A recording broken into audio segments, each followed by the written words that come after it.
Hello ladies and gentlemen, this is Capandball here, your favorite gun channel in beautiful bright English language. And today's topic is very interesting because we are traveling back to the very early days of the firearms history of Europe.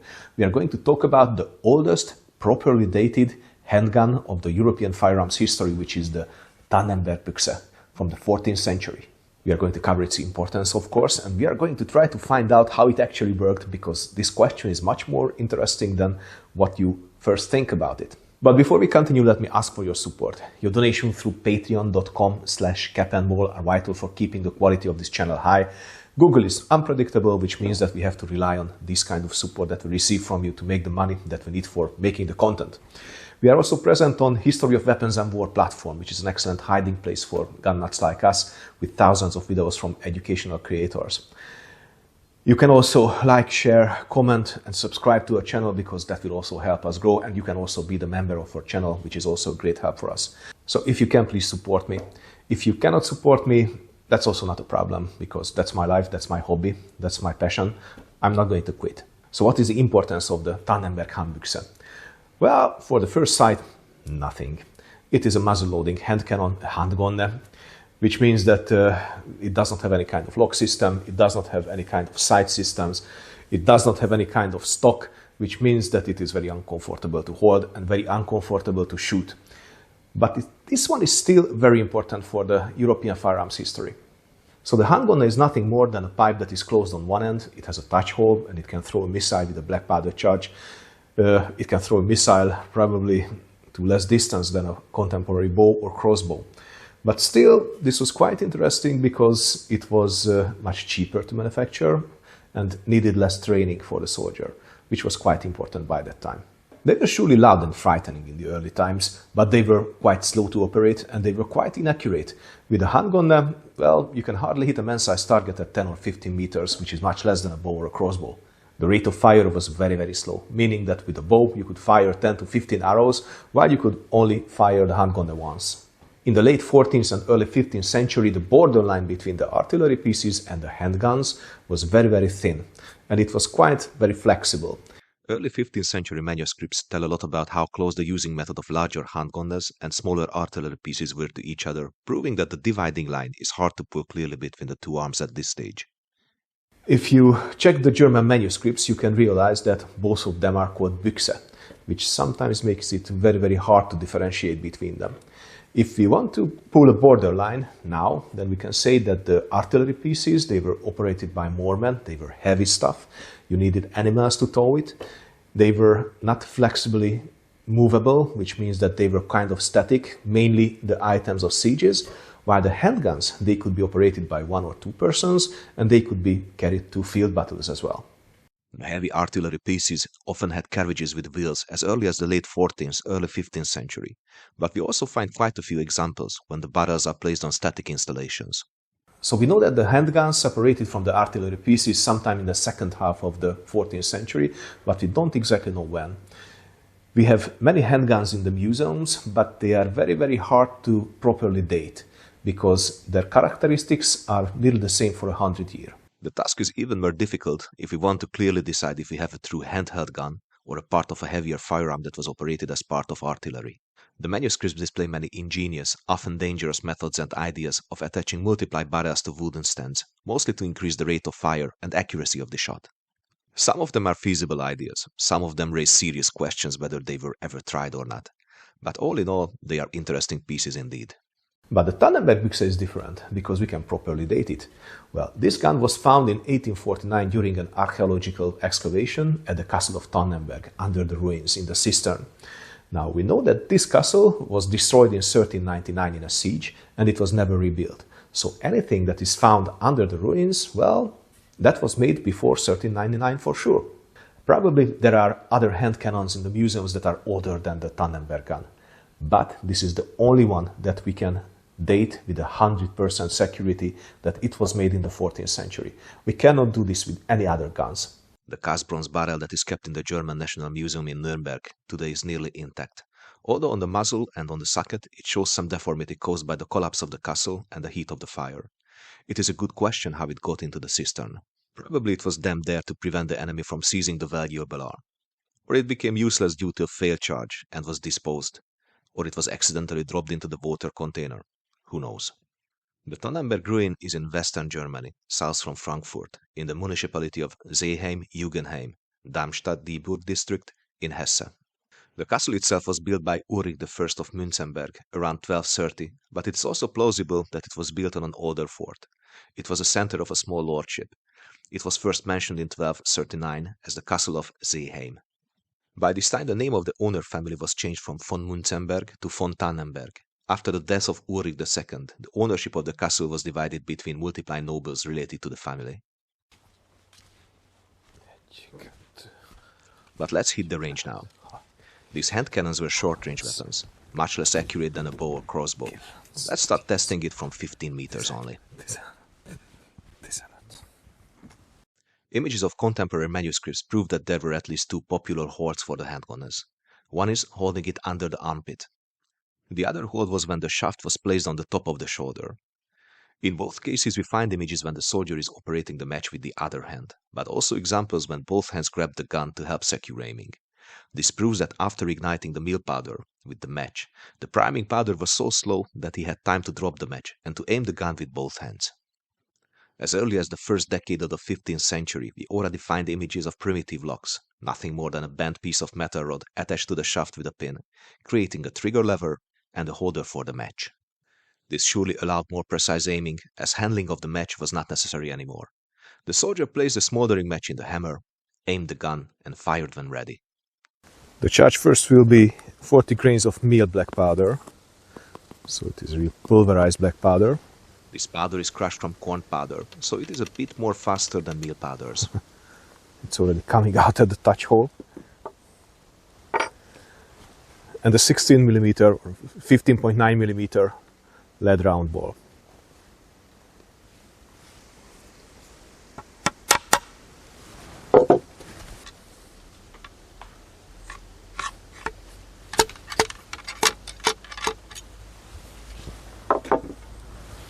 And we have a self-priming touch hole. So if we obstruct the touch hole with our finger, it will be completely filled with the meal powder. First shot, first hold.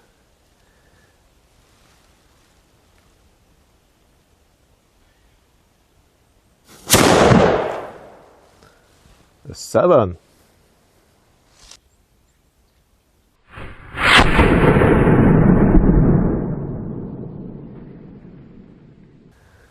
A 3.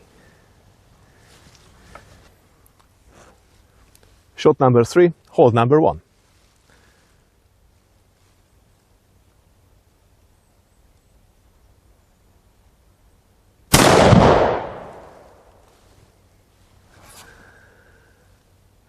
It's a 3 again.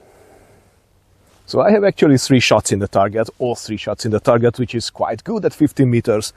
Let's say we have 1-2 shots that are within the size of the body, and this one would probably miss the human-sized body. But anyway, all the 3 shots in the target, which is quite good. I think that it is now time to try the other hold. I'm pretty sure that it will deliver better results. Let's try now the hold when placing the shaft on the shoulder.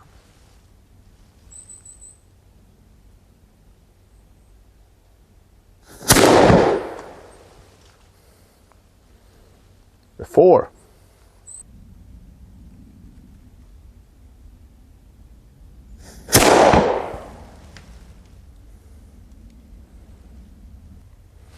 Not on the target. Hold 2, shot number 3. This was more uncomfortable for me, as when the shaft is in the armpit, it is still held in 2 points.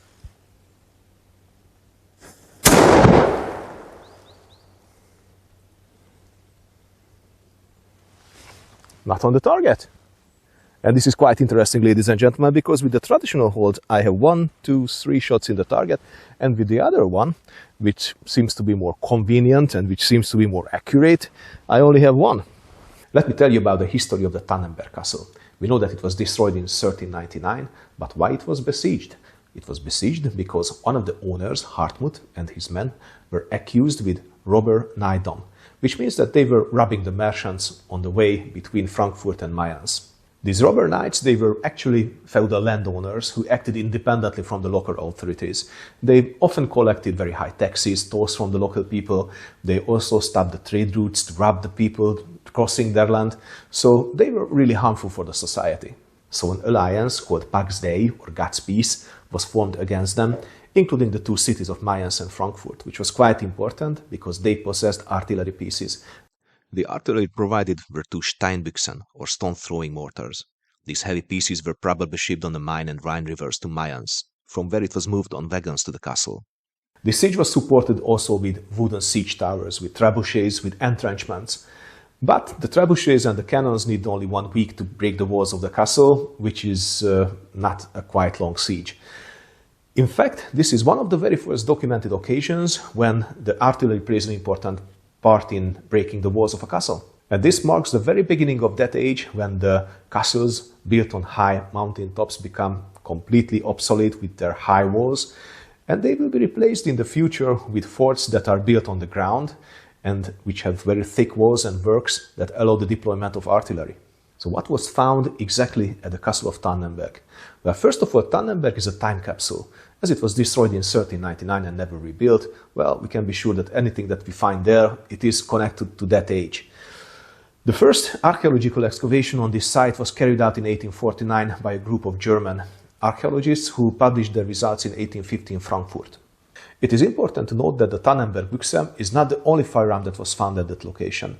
This is the only complete one, but there are remains of 3 other guns there as well. The handgun-related remains are therefore a cast bronze complete barrel, the breech part of a cast bronze barrel that burst, and fragments of 2 iron handgonnes that burst also. The most important one is of course the Tannenberg Büchse.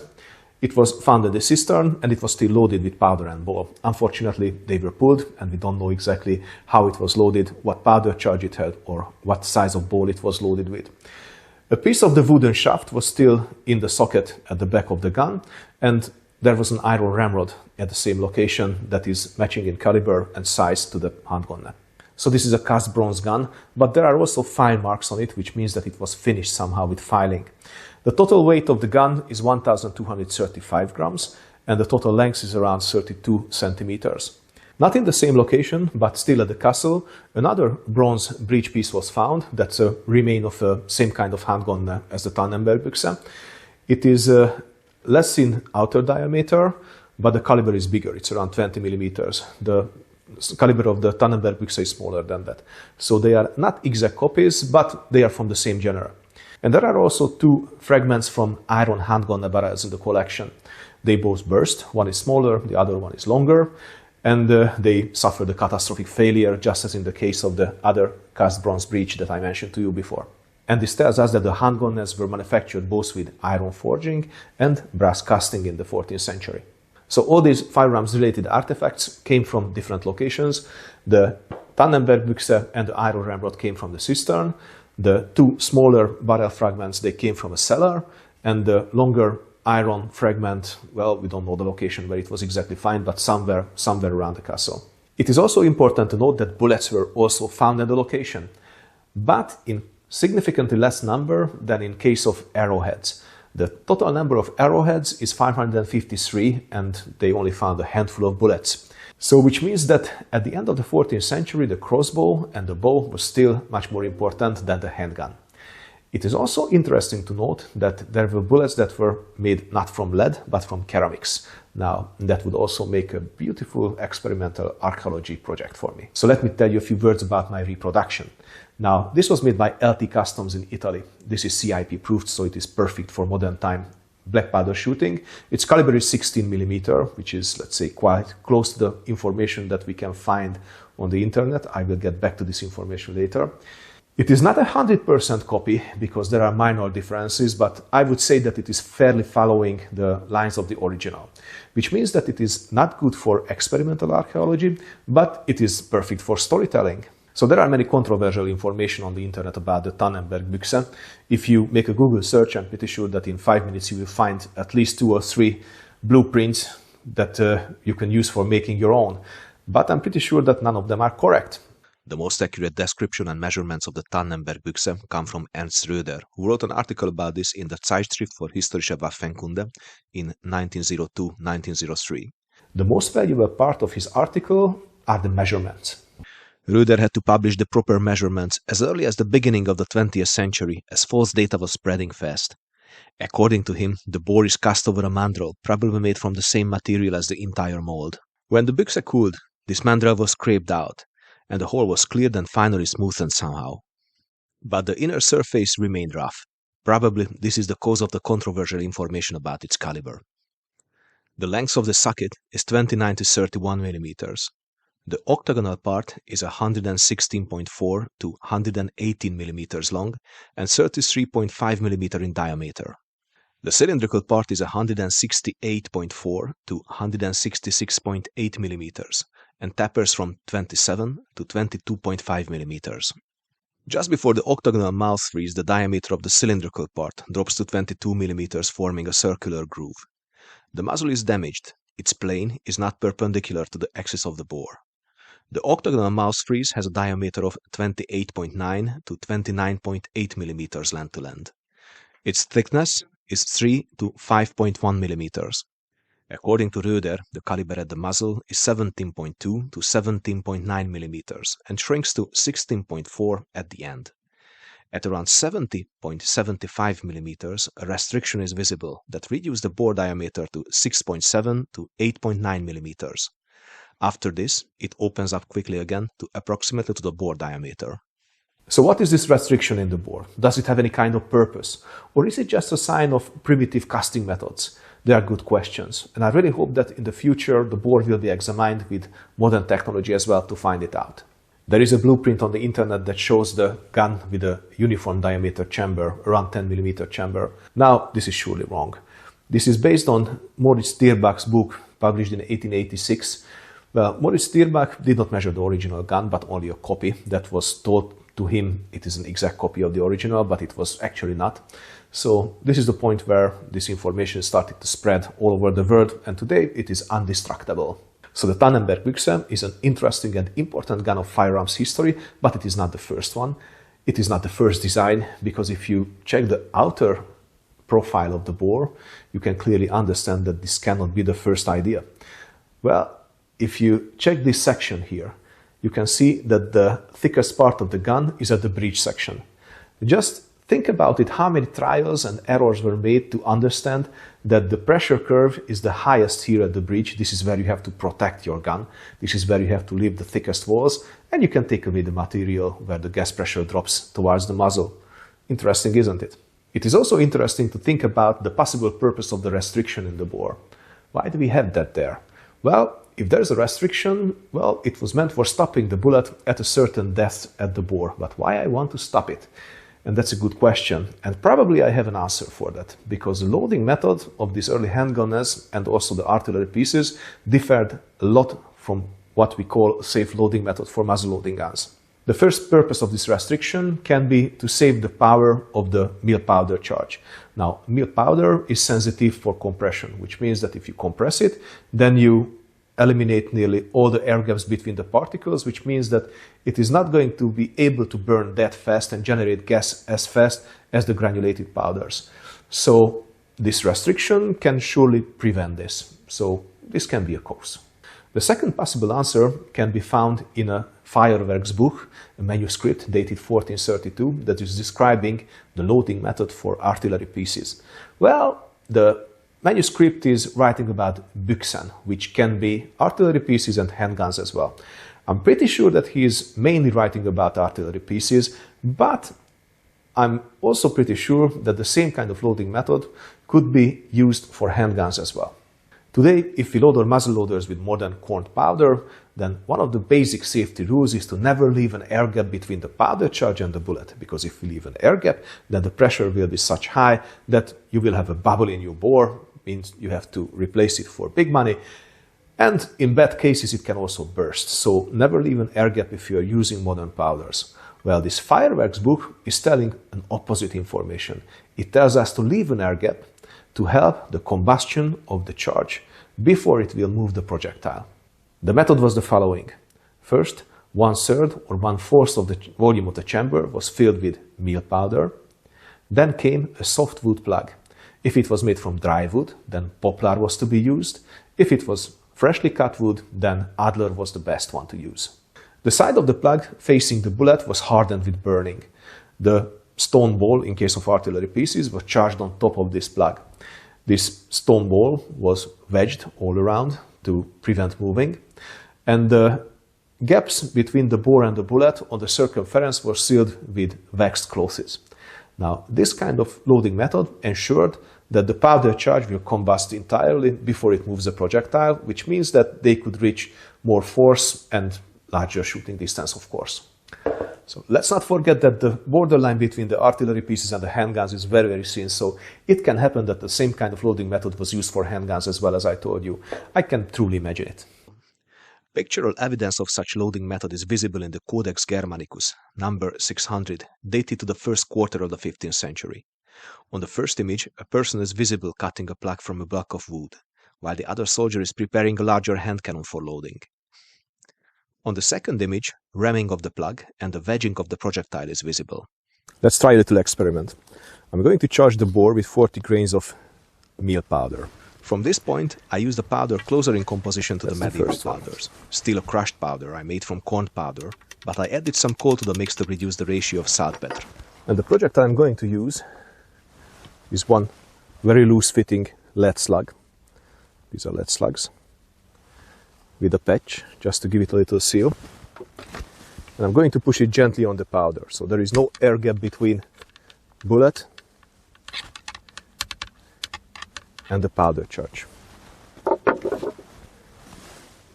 Okay, self-priming is done also, but let's give it a bit more, just to be sure.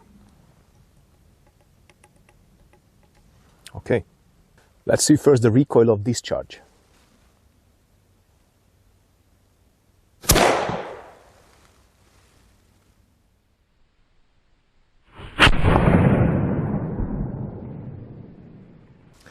Now that was very, very weak.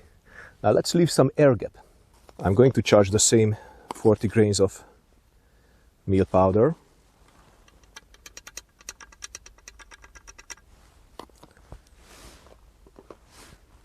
The same slug with the same patching. But now I'm going to leave an air gap that is, let's say, 3 times more than the volume of the powder charge. So this is something that we don't do with muzzle loaders. It's actually a short-started bullet, but I'm really curious how this affects the power of the shot. Let's not forget that we are using the serpentine powder, or rather we call it meal powder, which is very close to the medieval powders. Now this is a small charge compared to the weight of the bullet and the caliber of the gun, because I don't want to overstress the brass barrel. But we never leave any air gap between the powder and the ball, because the modern powders that we are using are much stronger.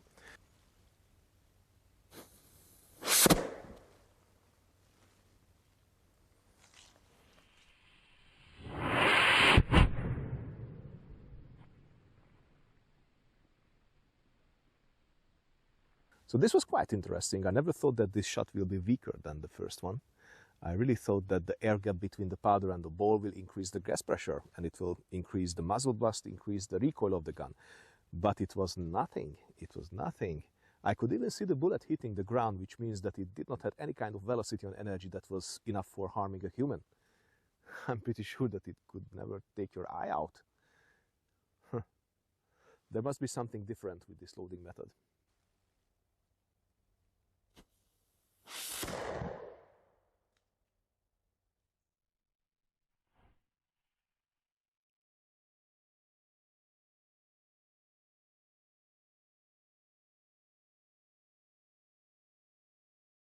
I repeated the shot several times, but resulted the same.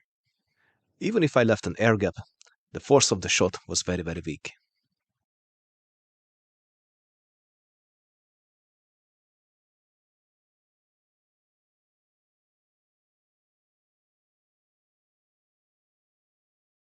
Last time when I was trying this air gap loading method that is described in the Feuerwerkbuch, I did not use a wooden plug. I just used a loose-fitting bullet with a tight patching, and probably in that case the pressure could not build up behind the bullet. It immediately moved the bullet, which means that actually the air gap did not have any kind of significant effect on the force of the shot.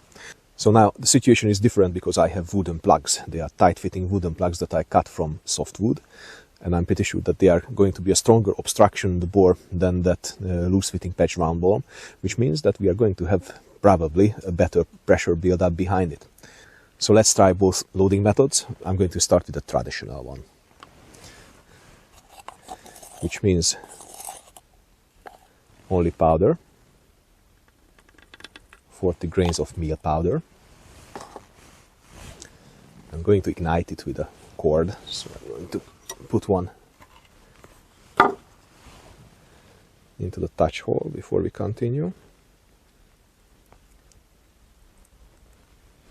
Okay. We have a projectile,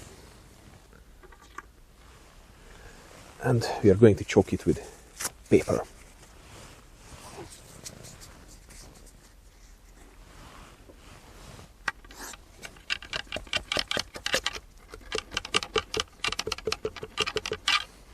Okay, let's check it.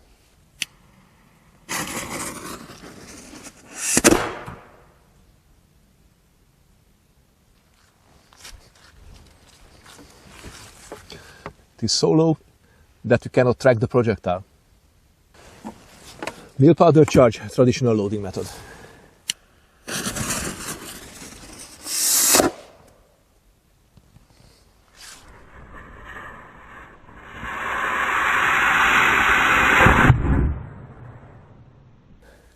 So this was actually the second shot that was technically unmeasurable.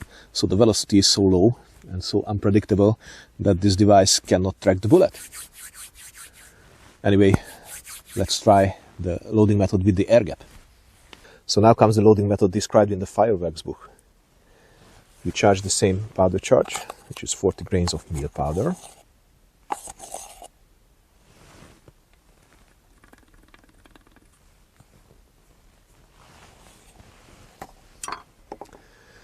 And then comes a wooden plug.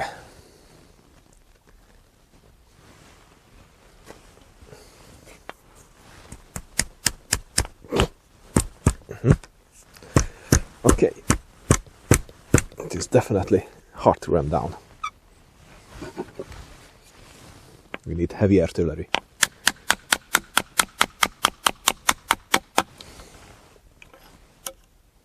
Okay, just a bit more.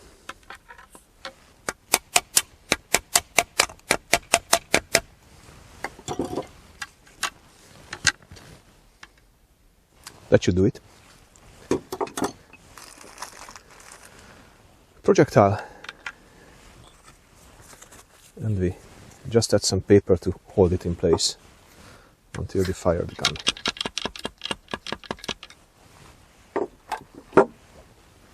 Let's check it.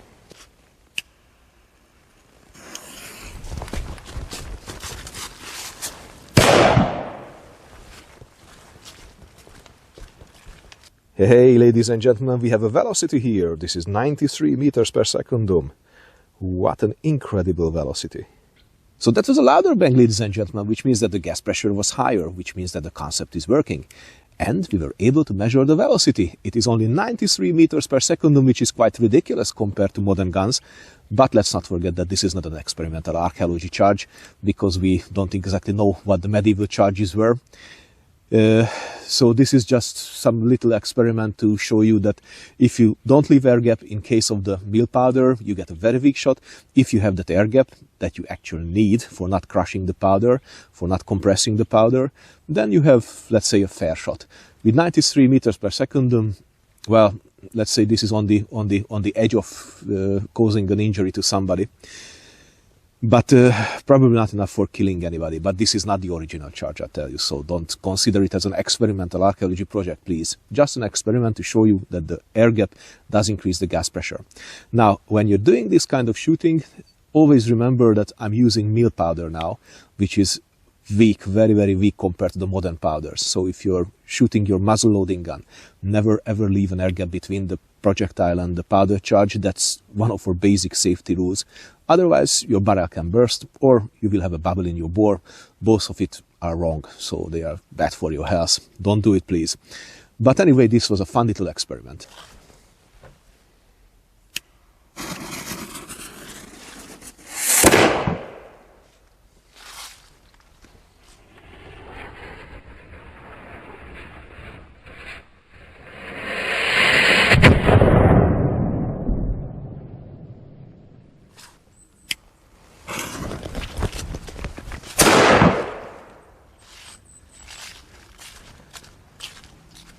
And probably that chamber is not unique, because as I was researching the topic, I came across a German article that was describing the same kind of method in a gun that was found in Hungary, in Pest.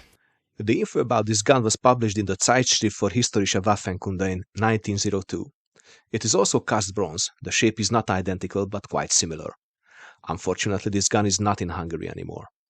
This is my second attempt with the shoulder hold, but now I'm using a mill powder with added coal powder to slow its ignition.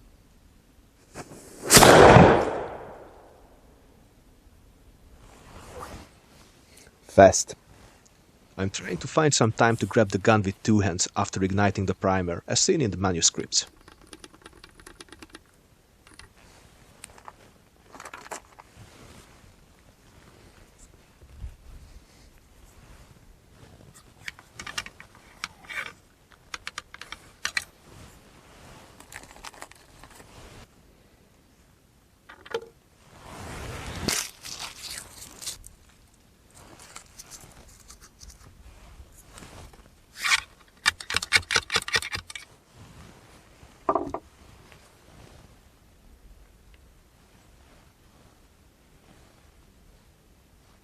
We know that mill powder is sensitive to compression, so why not compress it in the touch hole to slow its burn rate?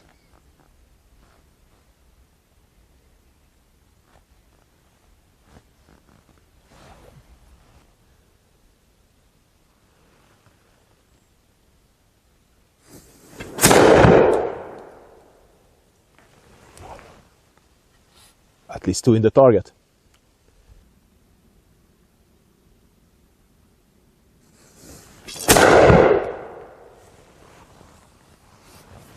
Three in the target. Better than I thought. So if I compress the mill powder charge in the touch hole, I have a bit more time for aiming. So we have 1, 2, 3 shots here. That's a 50 by 50 centimeter target and the distance was 15 meters.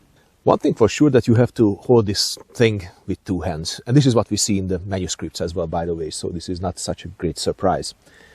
But with this compressed charge in the touch hole, I have, let's say, 1 second for aiming, which is much better than in the previous trial.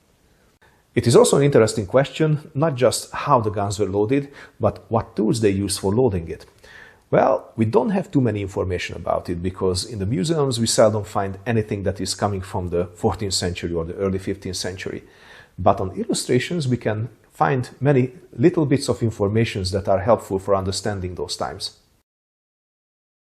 The Tannenberg gun was found with a ramrod that is quite interesting also, as this is the first properly dated ramrod we know about today. Ramrods were made from wood and iron at the end of the 14th, beginning of the 15th century. The wooden ones were often reinforced with an iron cap. If we check our early 15th century pictorial sources, we can find some interesting information about them. First of all, the first manuscripts usually show static use of handgun, with the powder container placed beside the shooter. Not really safe with today's standards. The match is held on a stick, an important accessory, so you don't burn your hand while handling the match close to the touch hole. Let's check how interesting the form of the iron ramrod is in the hand of the helper to the right. The head is wide, but it has a sharp pin on the lower end. It is a good question why. The answer is found on another folio of the same manuscript. The pinned iron ramrod was used for loading the superimposed charges with pierce-through bullets.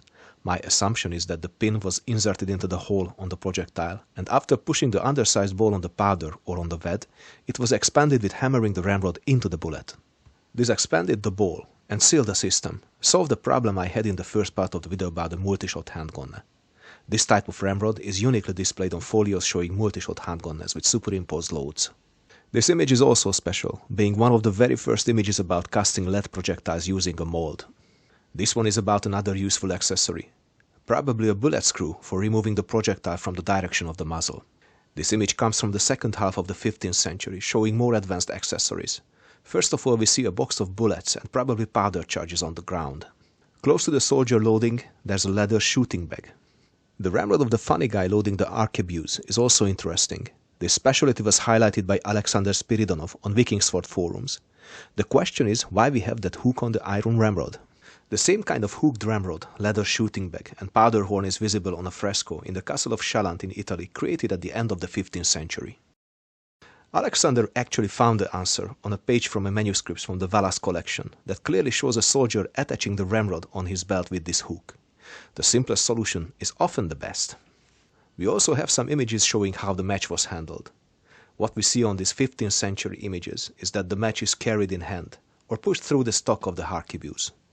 The most beautiful representation of the accessories is displayed in the so-called military Löffelholz codex from the first decade of the 16th century. This shows a complete line of accessories that are also in use today for operating muzzleloaders. This shows that the accessories came a long way also in the 15th century. So this was a truly interesting story, I guess, and I'm pretty sure that we are going to hear more about the Tannenberg büchse in the future. Now, ladies and gentlemen, thank you very much for watching. Please support us on patreon.com/Capandball. Please visit us on History of Weapons and War platform. Please like, share, comment, subscribe, become a member of the channel. Until next time, stay cool and keep your powder dry.